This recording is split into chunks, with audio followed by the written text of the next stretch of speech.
verse 1 of chapter 5, now we know that if the earthly tent we live in is destroyed, we have a building from God, an eternal house in heaven not built by human hands. We know. The Christian faith engages our minds.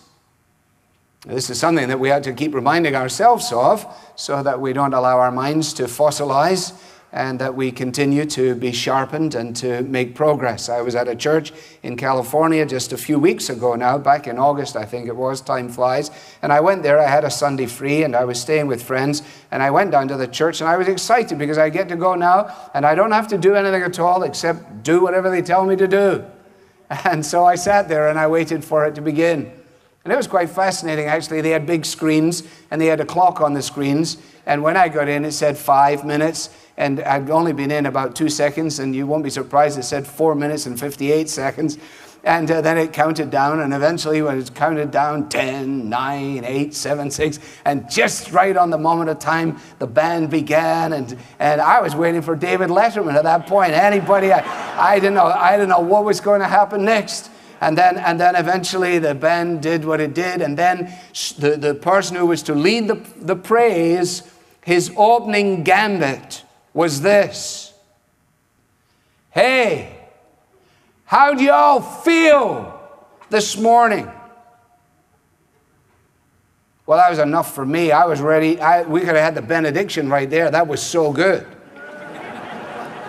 I thought, what kind of New Testament question is that? How do you all feel this morning? If I told you how I feel, especially in light of the last 5 minutes, you would question whether I was even a Christian at all. So don't ask me that question. Ask me what I know. Ask me what I know. Don't ask me what I feel about myself. Ask me what I know about God. Ask me what I know about His Word. Ask me what I know to be a verity that can deal with my soul. That's what I need. Don't make me sing songs about how I feel. Don't. The silly, repetitive songs again and again. I just want to praise you, lift my hands and say I love you. You are everything to me. Goodness, at 8:30 on a Sunday morning, I'm barely ambulatory. I can't start there. And you want me to say that? I just kicked the dog, and I don't even have a dog. I got argued with someone because they took my parking space. I never had spilled my coffee. I didn't read my Bible. I'm a miserable wretch. And now you want me to start here. How do you feel?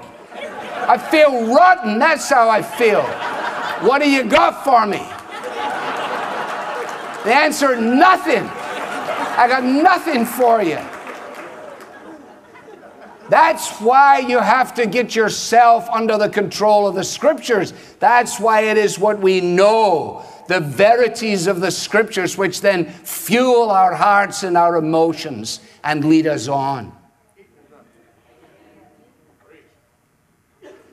Hence, praise my soul, the King of heaven.